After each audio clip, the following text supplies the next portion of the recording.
The Atlantic Ocean in 1942 was not a battlefield in any conventional sense. It was a graveyard.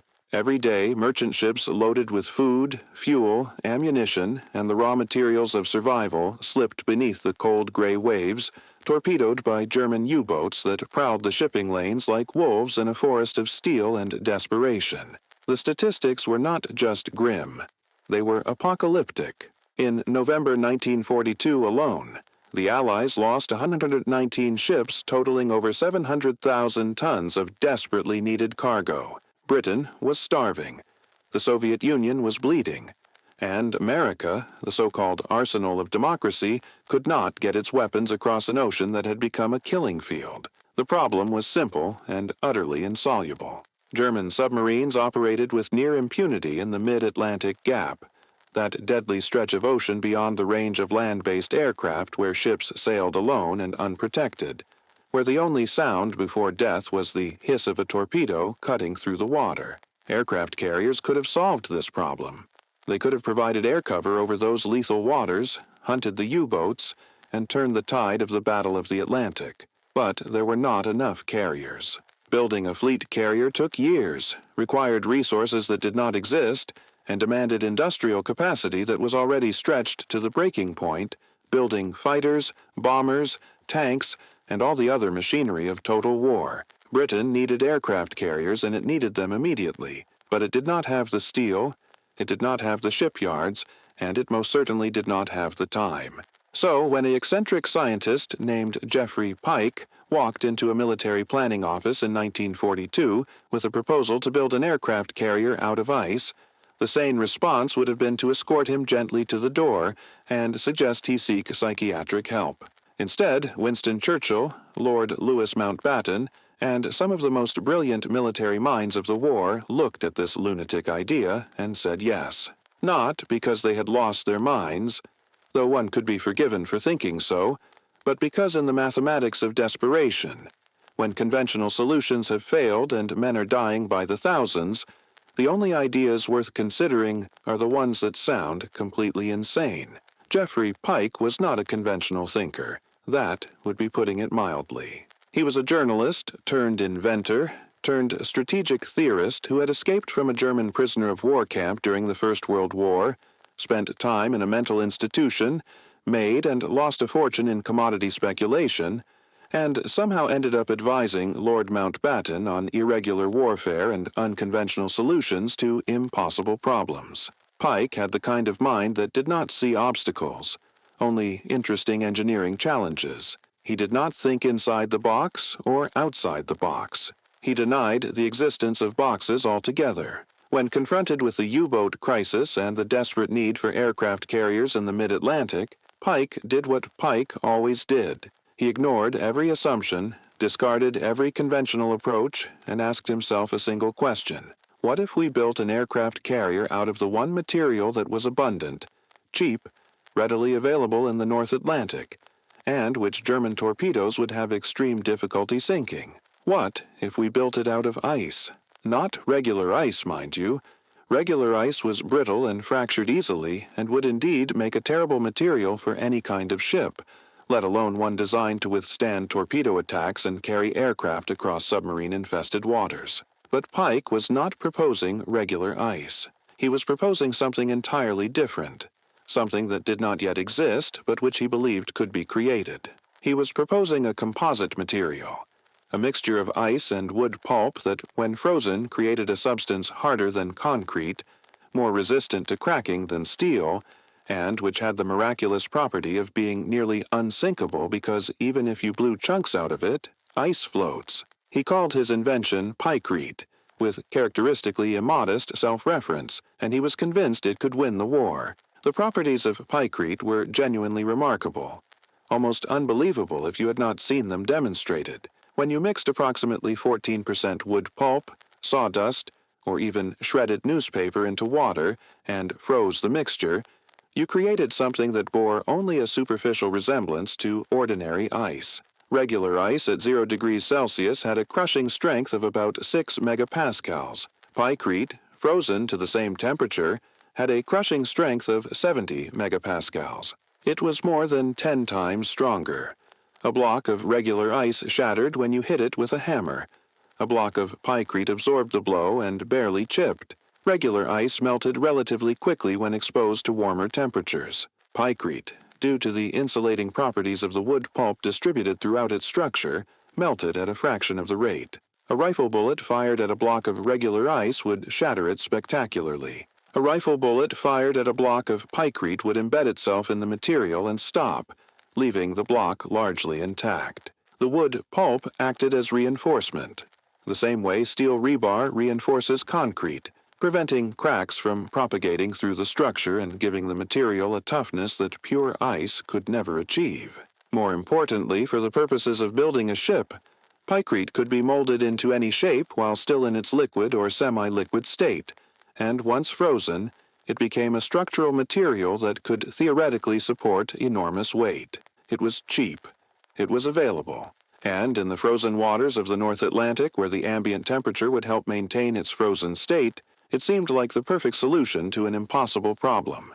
Pike took his idea to Louis Mountbatten, and Mountbatten, who had made a career out of championing unconventional ideas and who was always looking for some innovative approach that might give the Allies an edge, immediately saw the potential. More than that, he saw the desperate genius of it, the way it turned a liability into an asset, transforming the very coldness of the Atlantic into a strategic advantage. Mountbatten took the idea to Churchill, and Churchill, whatever his many flaws, had never been afraid of ambitious schemes or projects that defied conventional wisdom. This was, after all, the man who had championed the development of tanks in World War I, when everyone thought they were absurd mechanical contraptions that would never work. The man who had tried to force the Dardanelles with sheer audacity, and who now was overseeing projects ranging from bouncing bombs to artificial harbors to secret armies dropped behind enemy lines. Churchill loved grand gestures and bold strokes, and the idea of building an unsinkable aircraft carrier out of frozen water in the middle of the Atlantic Ocean appealed to every theatrical instinct in his considerable repertoire. But Churchill was also a practical politician who demanded proof before committing resources to any scheme, no matter how appealing it sounded. He wanted to see pykrete. He wanted to see what it could do. So, in one of the more surreal moments of World War II, a demonstration was arranged in the Quebec Conference in August 1943, where Allied leaders had gathered to plan strategy. Mountbatten, always the showman, prepared a dramatic presentation. He brought 2 blocks of similar size, one of regular ice and one of pykrete. He also brought a revolver and several military observers who were deeply skeptical that anything made of frozen water could possibly be useful for military purposes. The demonstration began simply enough. Mountbatten took the revolver and fired a shot at the block of regular ice. It shattered satisfyingly, exactly as everyone expected. Then he turned and fired at the block of pykrete. The bullet ricocheted off the block with a sharp whine and allegedly nearly hit either an admiral or Air Chief Marshal Portal, depending on which version of the story you believe, causing considerable alarm and consternation among the assembled military brass, but conclusively proving that pykrete was not ordinary ice. The demonstration convinced the skeptics, or at least convinced them that pykrete was worth investigating further. Authorization was given to proceed with Project Habakkuk, named after the biblical prophet Habakkuk, who wrote, "Be utterly amazed, for I am going to do something in your days that you would not believe, even if you were told," which gives you some sense of how the planners themselves viewed the sheer audacity of what they were proposing. The scale of what was being contemplated was not merely ambitious.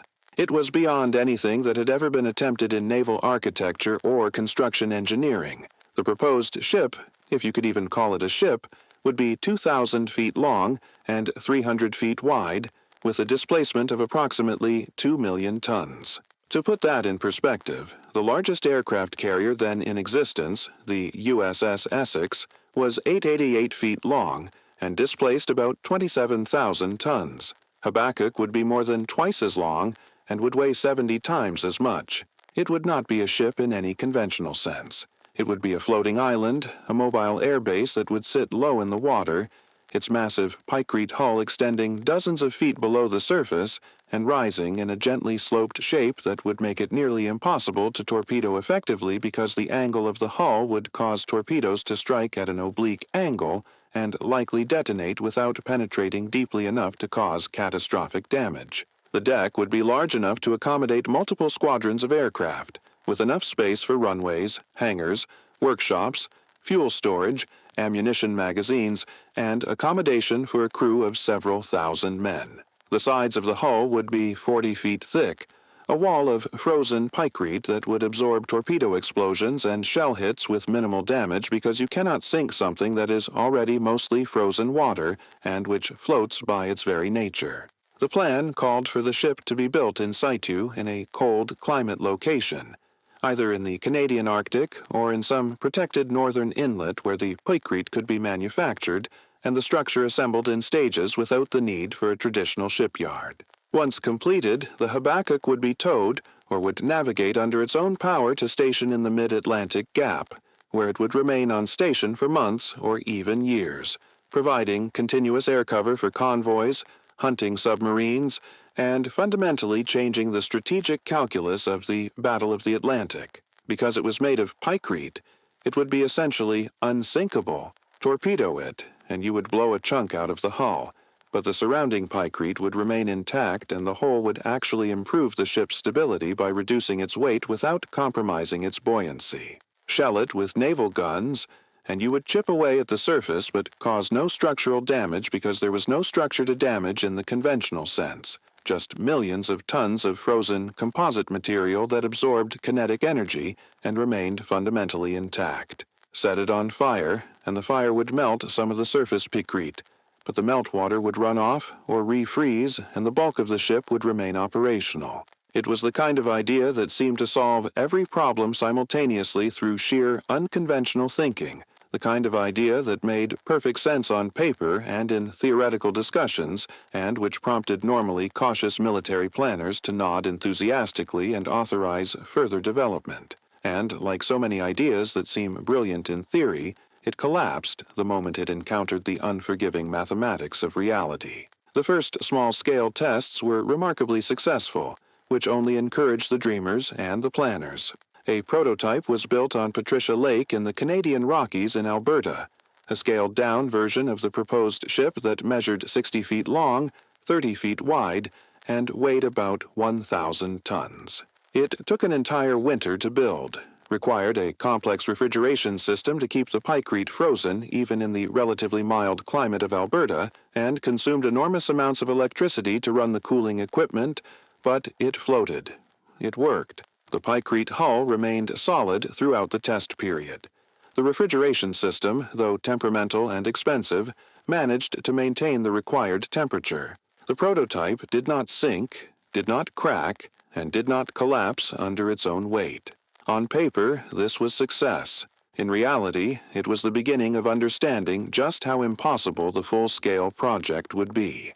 Because building a 60-foot prototype under controlled conditions with unlimited time and resources is one thing. Building a 2,000-foot ship weighing 2 million tons in the middle of the ocean during wartime is something else entirely. And the gap between those two things is where Project Habakkuk went to die, slowly and agonizingly, strangled by the same physics and engineering realities it was trying to defy. Let me ask you something, and I want you to really think about this before you answer. We all face impossible problems, situations where every conventional solution has failed, where the resources do not exist, where the timeline is unrealistic, and where failure means catastrophe. In those moments of absolute desperation, when your back is against the wall and the clock is ticking, what do you do? Do you keep trying the same approaches that have already failed, or do you take a breath, step back, and let your mind wander into genuinely crazy territory? Do you allow yourself to think the unthinkable? To propose the solution that will make everyone in the room look at you like you have lost your mind? Because here is what I have learned from studying projects like Habakkuk. The line between genius and madness is not a line at all. It is a razor's edge that you walk in those moments when conventional thinking has demonstrably failed, and desperate times demand desperate measures. Sometimes that walk leads to breakthrough innovation, to solutions that change everything, to ideas that seem insane right up until the moment they work, and then suddenly they seem obvious. And sometimes that walk leads to million-dollar prototypes sitting at the bottom of a frozen lake in Alberta, monuments to human ambition and the stubborn refusal of reality to cooperate with even our most ingenious plans. So I want you to tell me in the comments about your Pykrete moment.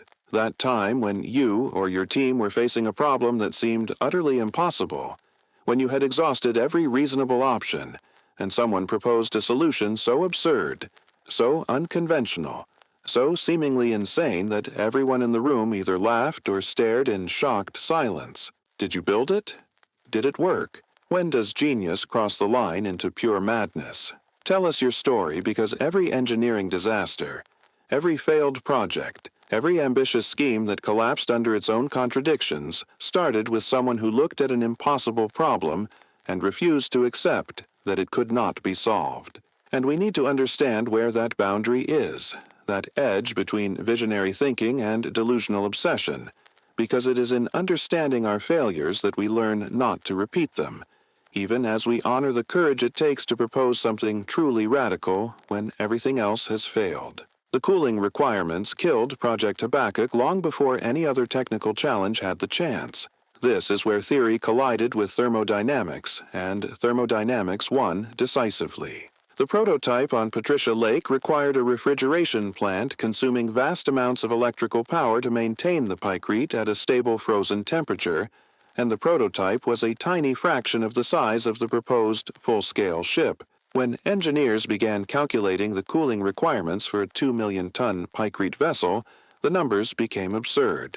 The ship would be operating in the North Atlantic, which helped because ambient temperatures would be low, but not low enough to prevent melting entirely, because even in the coldest regions of the Atlantic, summer temperatures could rise above freezing, and the ship would be subject to solar radiation, wind, waves, and the relative warmth of the water itself, which even in northern latitudes rarely dropped below freezing. The Pykrete hull would need to be kept at approximately minus 16 degrees Celsius to maintain its structural integrity and prevent gradual deterioration. This meant that the entire 2-million-ton structure would need to be actively refrigerated, constantly, for the entire operational life of the vessel. The refrigeration system required would need to be powerful enough to extract heat from millions of cubic meters of Pykrete faster than that heat was being absorbed from the environment. The engineering calculations showed that this would require a refrigeration plant of unprecedented size,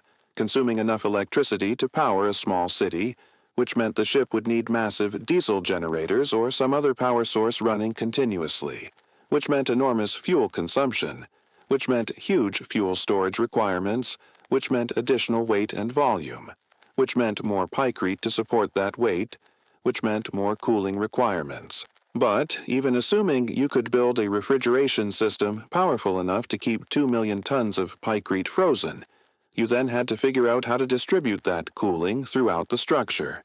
You could not just refrigerate the surface and hope the cold would penetrate to the interior, because Pykrete, while it melted slowly, was still an excellent insulator due to the wood pulp in its composition. This meant you would need to install a network of cooling pipes throughout the entire Pykrete structure, thousands upon thousands of pipes running through the hull like veins, circulating refrigerant and extracting heat from every section of the ship.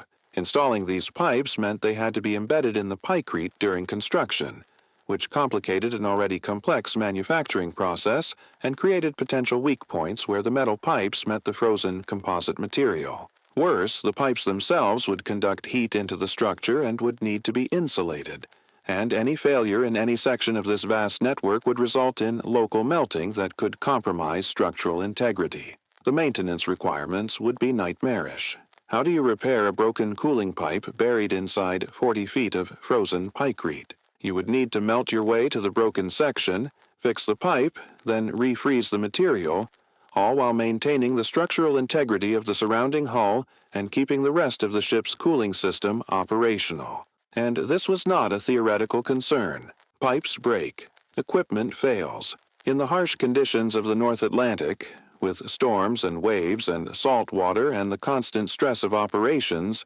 things would break constantly, and each failure would chip away at the system's ability to maintain temperature until you reached a tipping point where melting accelerated and the entire structure began to deteriorate. The construction timeline was another insurmountable obstacle, though it took some time for the planners to fully grasp this.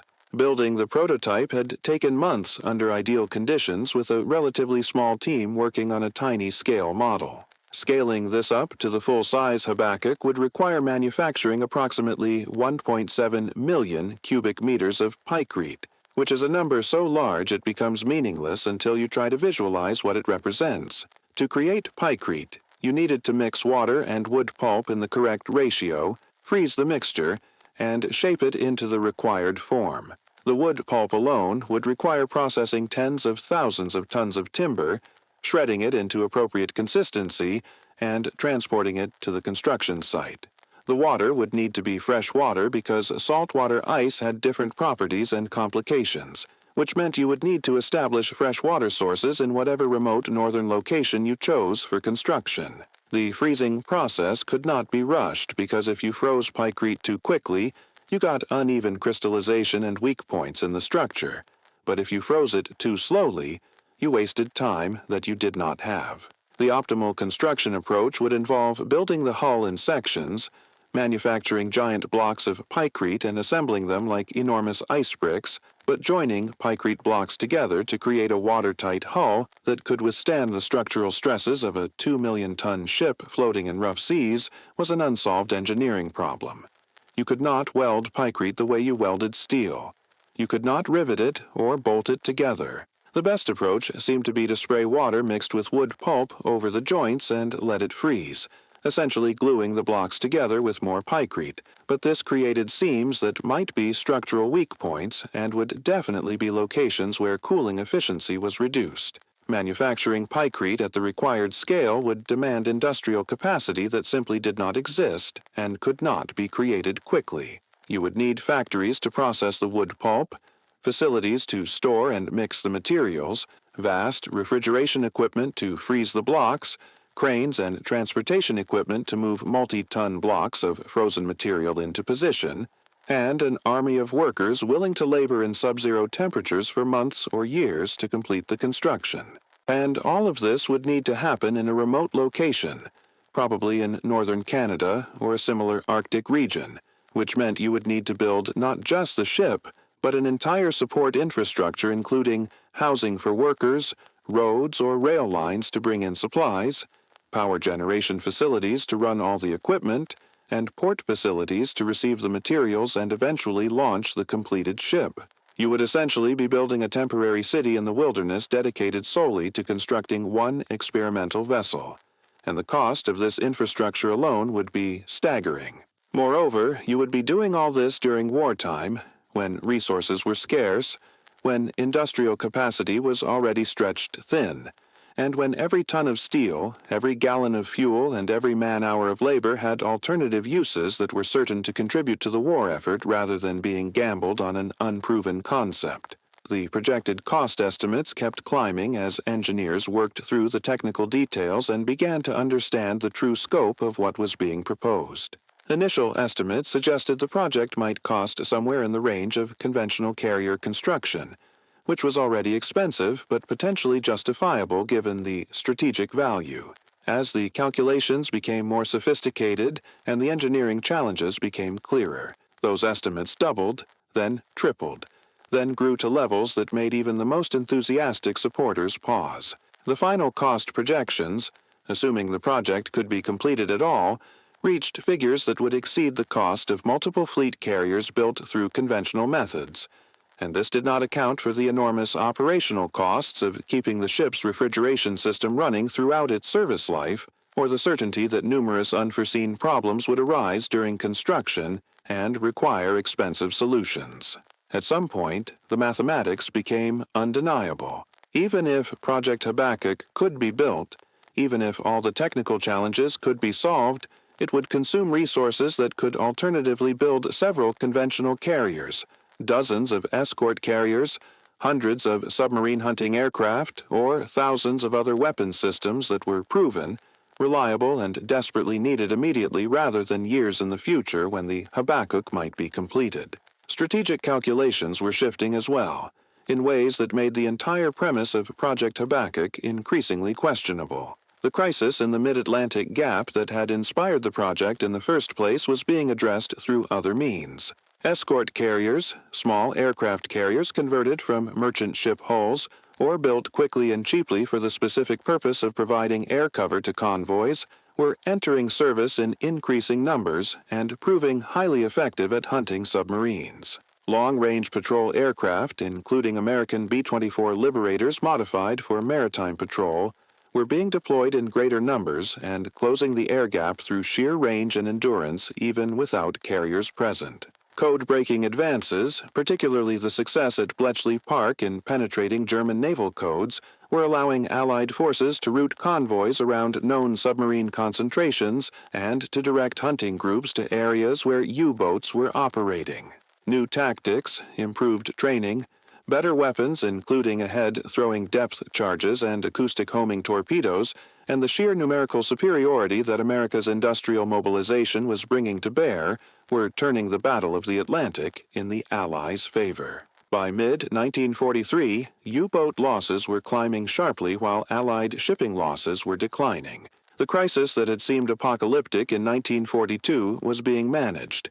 Not solved entirely, but brought under control through conventional means that were available now, rather than hypothetical superweapons that might be available years in the future. Mountbatten fought to keep the project alive, arguing that Habakkuk still represented a valuable concept and that the engineering challenges, while substantial, were not insurmountable. He proposed scaled-down versions, argued for continued research into Pykrete and its applications, and tried to maintain support from Churchill and the combined chiefs of staff.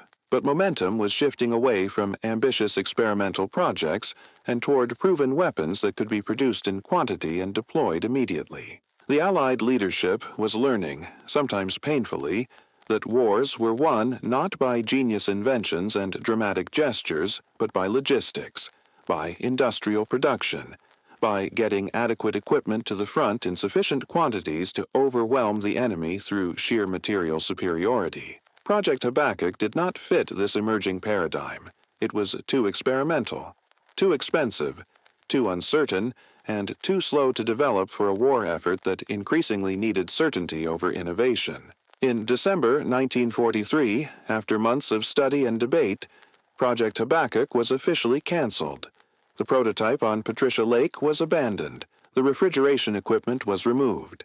The Pykrete hull was left to melt slowly in the Alberta sunshine. By 1944, there was nothing left but some timber and metal fragments at the bottom of a lake, and scattered documents in military archives describing one of the most audacious engineering projects ever seriously considered and then wisely abandoned. Jeffrey Pike did not take the cancellation well. He continued to advocate for various unconventional projects throughout the remainder of the war and into the post-war years, but his influence waned as military planners increasingly favored conservative, proven approaches over radical innovation. Pike struggled with depression and personal difficulties. In 1948, he died by suicide. A tragic end for a man whose unconventional genius had briefly captured the imagination of some of the most powerful leaders in the world, but who ultimately could not reconcile his vision with the stubborn limitations of physical reality and human institutions. Mountbatten went on to a distinguished naval career and eventually became the last Viceroy of India, though he never lost his affection for bold schemes and unconventional ideas. Churchill remained Churchill, always ready to champion the dramatic gesture even when more cautious advisers urged restraint. The men who had believed in Habakkuk, who had seen the promise in Pykrete, and who had dared to imagine a floating island of ice dominating the Atlantic, never quite lost the sense that they had been close to something extraordinary, something that might have changed the nature of naval warfare if only the engineering had cooperated, if only the costs had been manageable, if only reality had been more accommodating to their vision. Project Habakkuk failed. But it failed in a way that is deeply instructive and frankly more interesting than if it had succeeded. It failed not because the concept was wrong, or because Pykrete did not work, The material itself was genuinely impressive, exactly as advertised. It failed because engineering is not just about whether something can work in principle, but whether it can work in practice, at scale, within budget, within timeline, and within the broader context of competing demands and strategic requirements. Habakkuk failed because building something enormous is qualitatively different from building something small, and the challenges do not scale linearly. They compound exponentially. What works in a controlled prototype may be impossible in a full-scale operational system. What seems acceptable in a laboratory becomes unacceptable when subjected to the chaos of real-world conditions. This is the lesson that every engineer learns eventually, usually through painful experience. This is the gap between theory and practice, between the brilliant idea sketched on a napkin and the actual device that has to function reliably in an unforgiving environment. But here is what we should understand about projects like Habakkuk, why they matter and why we should remember them and honor them even in their failure. These projects emerge in moments of genuine desperation, when the conventional tools have failed and when the cost of inaction exceeds any reasonable estimate of the cost of failure. In 1942, when Geoffrey Pike proposed his ice ship, Britain was in mortal danger. The Atlantic shipping lanes were the lifeline connecting Britain to America and to survival itself. If those lanes were severed, Britain would starve and the war would be lost, not through dramatic invasion or conquest, but through slow strangulation.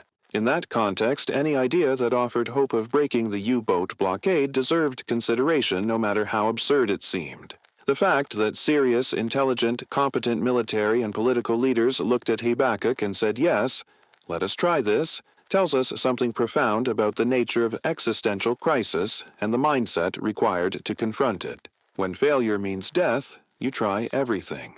You pursue long shots and gamble on unproven concepts because the alternative is to accept defeat. This is not madness. This is rational calculation under conditions of extreme uncertainty. It is the same calculation that led to the Manhattan Project, which seemed equally absurd and impossible until it succeeded. The difference between Habakkuk and the atomic bomb was not the willingness to attempt the impossible, but rather the specific ways in which physics and engineering either cooperated or refused to cooperate with human ambition. The story of Habakkuk is the story of every ambitious project that reached for something extraordinary and fell short. It is the story of the failure that teaches more than success ever could, because failure forces us to confront the distance between aspiration and capability, between vision and execution. Every engineer who has ever worked on a complex project knows this distance intimately. You begin with the idea, the flash of inspiration, the moment when everything seems clear and possible. You sketch the concept, you do the initial calculations, and it works on paper. The numbers add up. The physics is sound. You build a prototype, and by God, it works. The principle is proven. And then you try to scale it up, to make it real, to transform the laboratory demonstration into the operational system. And this is where reality asserts itself with brutal efficiency. The costs explode, the timeline extends. Problems emerge that were not visible at small scale. Systems that worked in isolation fail to integrate properly. The elegant solution becomes a kludge of patches and workarounds. The brilliant innovation becomes a maintenance nightmare. And slowly, painfully, you realize that the gap between prototype and product is not a gap you can bridge, not with the resources available, not in the time required, not without compromises that undermine the entire point of the project. So why do we still try? Why do we continue to propose ambitious ideas and chase radical innovations when history is littered with failed projects and abandoned prototypes? Why do we not learn to be more conservative, more cautious, more realistic in our aspirations? Because progress, genuine breakthrough progress, requires people who are willing to attempt the impossible and risk spectacular failure. Every technology that we now take for granted, every advancement that seems obvious in retrospect, was once somebody's crazy idea that everyone said would not work. Powered flight was impossible until the Wright brothers did it. Breaking the sound barrier was impossible until Chuck Yeager did it. Going to the moon was impossible until Apollo 11 did it. Nuclear power, jet engines, computers, the internet, every genuinely transformative technology started as a wild idea that conventional wisdom rejected. The only way to distinguish between the ideas that will change the world and the ideas that will fail spectacularly is to try them, to build them, to test them against reality and see what happens. This requires a tolerance for failure, a willingness to invest resources in projects that might not work, and a culture that honors the attempt even when the outcome is disappointment. I want to tell you about the channel you are watching, and I want to be direct about why it exists. We live in a world that loves success stories, that celebrates the victors and the innovations that worked, that builds monuments to achievement and writes histories about the winners. This is understandable, but it is incomplete, because it ignores the vast iceberg of failure beneath the visible tip of success. For every project that succeeded, there are dozens that failed. For every brilliant idea that changed the world, there are hundreds that seemed equally brilliant but collapsed under the weight of reality. We need to remember these failures. We need to study them, understand them, and honor them, because they represent human courage and ambition in its purest form, untainted by the certainty of success. The people who worked on Project Habakkuk did not know it would fail.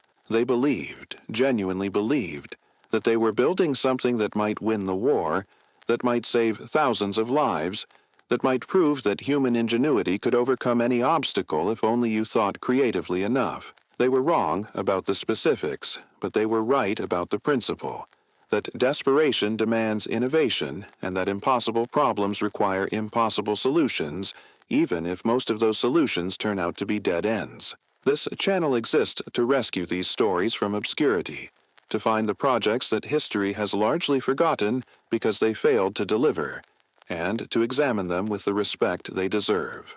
We look at the desperate innovations, the wild gambles, the projects that made sense in their moment, even if they seem absurd in retrospect. We explore the engineering absurdities that emerged from existential crises, the moments when smart people proposed crazy ideas because crazy ideas were the only ideas left untried. We do this not to mock the failures or to feel superior to the people who tried and fell short, but to understand the mindset that enables innovation, the culture that permits risk-taking, and the circumstances that push human beings to attempt things that seem impossible. If you value this kind of exploration, if you believe that failure is as instructive as success, and that the engineers who dared to build an ice ship deserve to be remembered alongside those who built the weapons that actually won the war, then I invite you to subscribe to this channel. Click that button below. Join our community of people who appreciate the audacity of human ambition, even when that ambition outstrips human capability. We release new videos regularly, exploring different projects, different moments of desperation, different examples of the kind of thinking that emerges when conventional approaches have demonstrably failed. We need you here because these stories matter, because the people who lived them deserve to be remembered, and because understanding our failures is the only way to improve our chances of success in the future. The wreckage of Project Habakkuk still sits at the bottom of Patricia Lake in Alberta. The prototype, abandoned when the project was canceled, slowly melted over the years until nothing remained but the wood and metal components that sank to the lakebed when the ice could no longer support them. Divers have explored the site and recovered artifacts, pieces of the refrigeration equipment and structural elements that are now displayed in museums as curiosities, relics of an age when people seriously proposed building aircraft carriers out of frozen water and investing millions of pounds in testing whether the idea could work. These artifacts are touchstones to a different era, a time when the outcome of civilization itself hung in the balance and when any idea, no matter how outlandish, deserved consideration if it might tip the scales toward survival. Looking at these rusted pieces of machinery, it is easy to smile at the absurdity of it all, to shake your head at the strange things people believed during the war, to file Habakkuk alongside other wartime oddities and impractical schemes. But that interpretation misses something essential about what Habakkuk represents. It was not a failure of intelligence or competence. The people who worked on it were not fools. Geoffrey Pike was eccentric but brilliant. Mountbatten was one of the most capable officers in the Royal Navy. Churchill, for all his flaws, was a strategic thinker of the First Order. The engineers and scientists who calculated the stresses and designed the cooling systems and built the prototype were skilled professionals doing their best work. Habakkuk failed not because stupid people proposed a stupid idea, but because intelligent people proposed an idea that was ultimately beyond the reach of available technology and resources, but which seemed plausible enough to be worth attempting. This is actually a sign of intellectual health, not dysfunction. It demonstrates a willingness to question assumptions, to explore unconventional approaches, and to take risks in pursuit of solutions to critical problems. A military organization that refused to consider ideas like Habakkuk would be an organization locked into conventional thinking, unable to adapt to changing circumstances, doomed to keep applying the same failed approaches because they lacked the imagination or courage to try something different. The Allied victory in World War II was enabled by exactly this kind of thinking, scaled across thousands of projects and innovations, most of which failed, but some of which succeeded dramatically and changed the course of history. The proximity fuse, which allowed anti-aircraft shells to explode near their targets rather than requiring direct hits, seemed like science fiction until it was deployed and suddenly made German aircraft far more vulnerable. The Norden bomb sight promised impossible accuracy and largely failed to deliver, but still contributed to improved bombing effectiveness.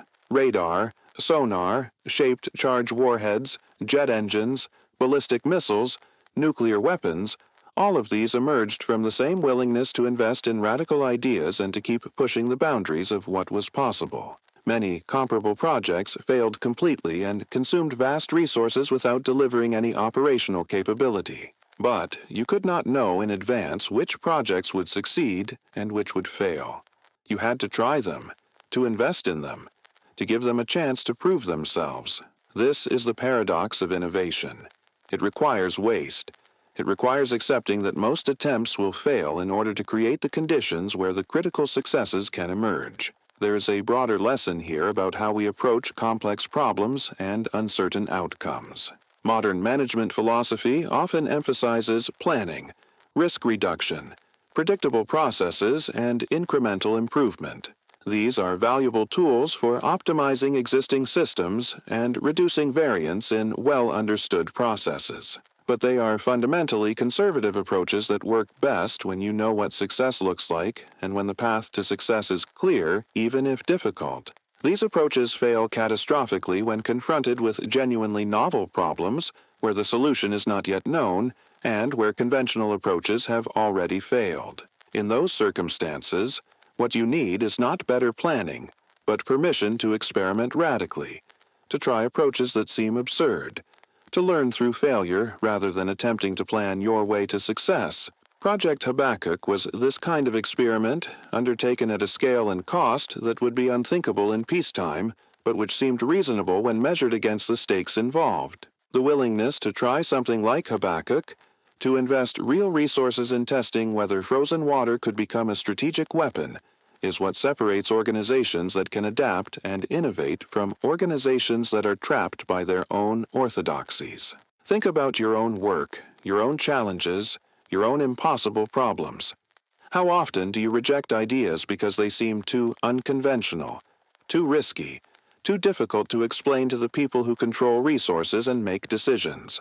How often do you pursue incremental improvements because they are safe and explainable rather than fundamental innovations because they might fail? How many potential breakthroughs never happen because the culture of your organization, your team, or your own mindset does not permit the kind of radical experimentation that genuine innovation requires? Habakkuk tells us that the answer is not to embrace every crazy idea without discrimination.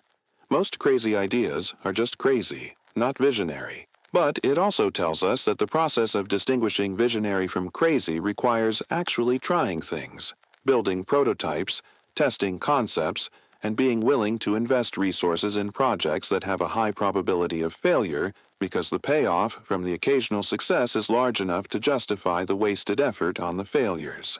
The ice ship that was never built The 2 million-ton aircraft carrier that existed only as calculations on paper and a small prototype in an Alberta lake represents a road not taken in the history of warfare and technology. We cannot know what would have happened if the project had continued, if the engineering challenges had been overcome, if Habakkuk had been completed and deployed to the Atlantic. Perhaps it would have worked, proving the skeptics wrong and vindicating Pike's vision.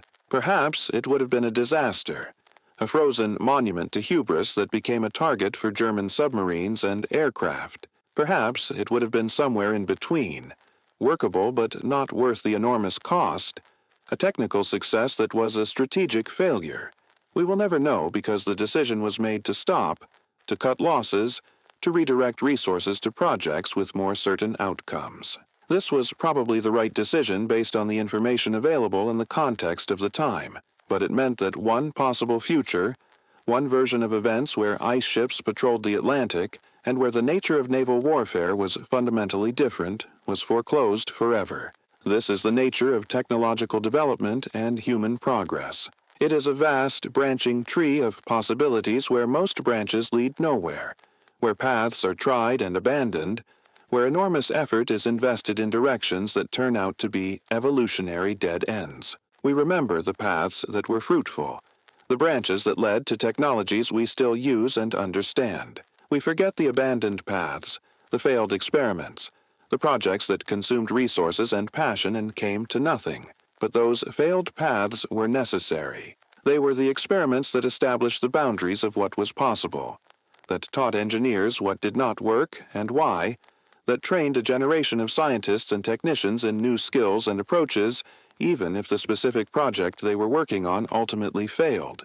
The people who worked on Habakkuk went on to other projects, applying what they had learned about refrigeration and materials science and large-scale construction. The techniques developed for manufacturing pykrete found applications in other contexts. The lessons learned about the difficulty of scaling prototype systems to operational scale informed countless future projects.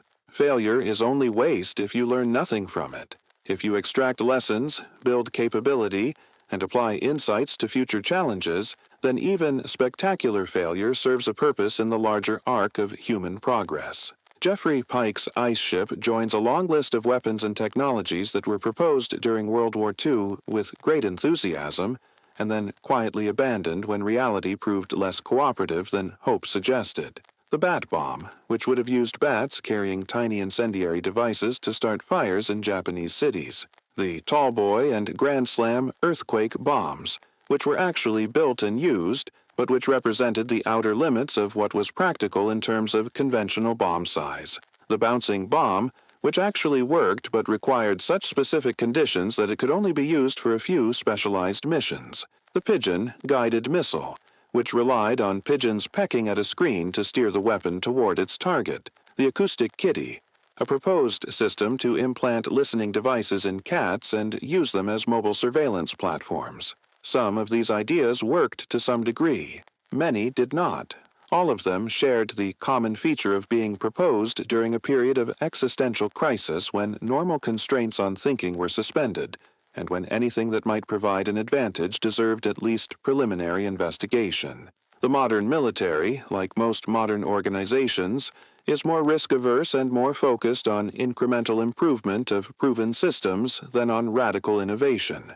This is probably inevitable and arguably necessary, given the enormous cost of modern weapons systems and the long development timelines involved. But it also means that ideas like Habakkuk would be unlikely to receive serious consideration today, not because they are any less creative, but because the institutional culture has shifted toward predictability and away from experiment. Whether this is good or bad depends on your perspective and on the specific circumstances.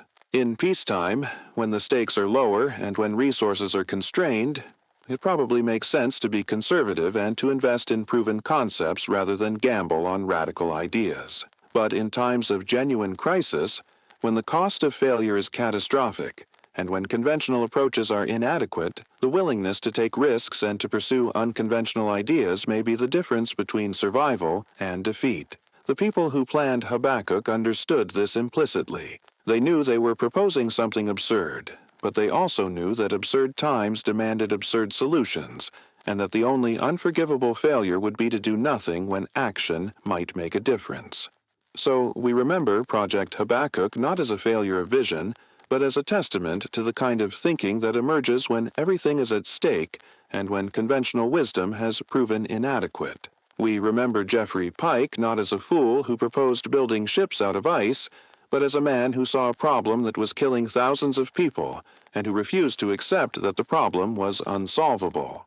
We remember the engineers who calculated cooling requirements and the workers who built the prototype and the military leaders who gave the project a chance, not because they were successful, but because they were willing to try. And we remember the lesson that the project teaches, that the distance between prototype and product is measured not in scale but in complexity, and that the most important thing about attempting the impossible is not whether you succeed, but whether you learn something valuable in the attempt. The Battle of the Atlantic was won eventually, not by ice ships but by escort carriers and long-range aircraft and code-breaking and improved tactics and the sheer weight of American industrial production.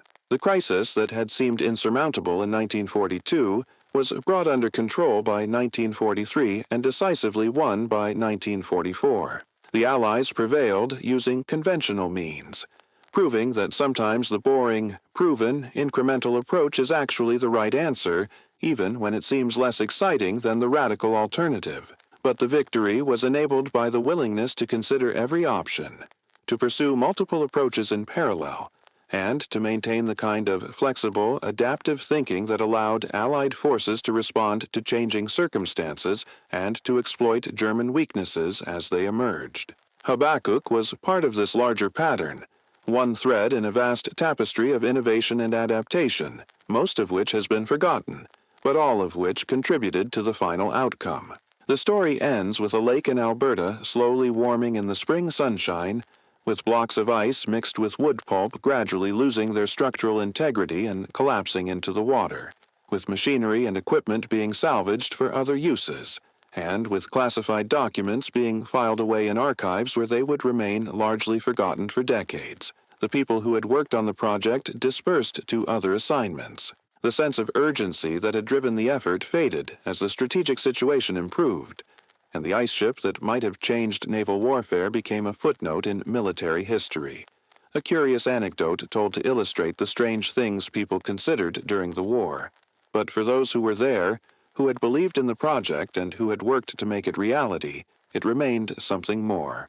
It remained proof that when circumstances demand it, human beings can imagine solutions that transcend conventional limits, that when survival is at stake, no idea is too absurd to consider, and that the spirit of innovation requires a tolerance for failure that is difficult to maintain but essential to preserve. This is the legacy of Project Habakkuk, not a ship that was never built, but a reminder of what human ingenuity looks like when unleashed from the constraints of peacetime thinking, when challenged to solve problems that seem impossible, when given permission to dream absurdly big and to build monuments to ambition, even if those monuments ultimately prove to be made of material that cannot bear the weight we place upon it.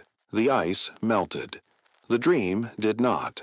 It persists in every engineer who looks at an impossible problem and refuses to accept that impossible means impossible, in every inventor who proposes a solution so radical that everyone dismisses it until the day it works, in every organization that maintains the capacity to think unconventionally, even when conventional thinking seems safer and more prudent. We need projects like Habakkuk to fail so that we remember that failure is acceptable, that attempting the impossible is praiseworthy even when the attempt falls short, and that the only real failure is the failure to try when trying might make all the difference. This is why we tell these stories. This is why we remember the ice ship and the man who proposed it and the leaders who gave it a chance. Because somewhere, right now, someone is facing an impossible problem. And they need to know that proposing the absurd solution, the one that makes everyone in the room question your sanity, is not madness.